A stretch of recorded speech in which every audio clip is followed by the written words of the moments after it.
Hello दोस्तों, welcome back to our channel. इस video में हम बात करने वाले हैं how to set sound and vibration, यानी कि इस फ़ोन में notification sound, lock screen sound, vibrate touch वगैरह सेट कैसे करें। दोस्तों सबसे पहले फ़ोन की सेटिंग्स में जाना होगा। फ़ोन सेटिंग्स ओपन करने के बाद यहाँ साउंड एंड वाइब्रेशन पे क्लिक करना है। साउंड सेटिंग्स को ओपन करते ही कुछ इस तरह का इंटरफेस देखने को मिलेगा। यहाँ से notification tone, ring tone and alarm tone change कर सकते हैं। उसके बाद media volume, ring tone sound and alarm sound adjust कर सकते हैं।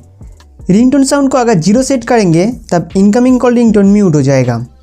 Vibration settings, vibrate for calls, जब इनकमिंग कॉल आएगा रिंग टोन के साथ साथ फ़ोन वाइब्रेट होते रहेगा। फ़ोन साइलेंट मोड में भी वाइब्रेशन फीचर्स यूज़ कर सकते हैं।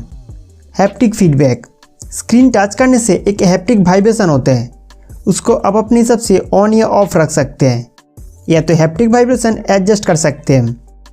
नेक्स्ट एडिशनल सेटिंग्स, यहाँ से काफ़ी सारे tone and device sound of कर सकते हैं। Dial pad tone, phone dialer से जब आप कोई नंबर डायल करते हो एक टोन सुनाई देते हैं, उसे आप टर्न ऑफ कर सकते हैं।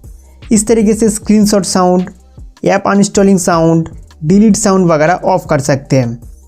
तो दोस्तों उम्मीद करता हूँ कि ये वीडियो आपके लिए बहुत हेल्पफुल था। तो हमारे वीडियो देखने के लिए आपको बहुत बहुत शुक्रिया।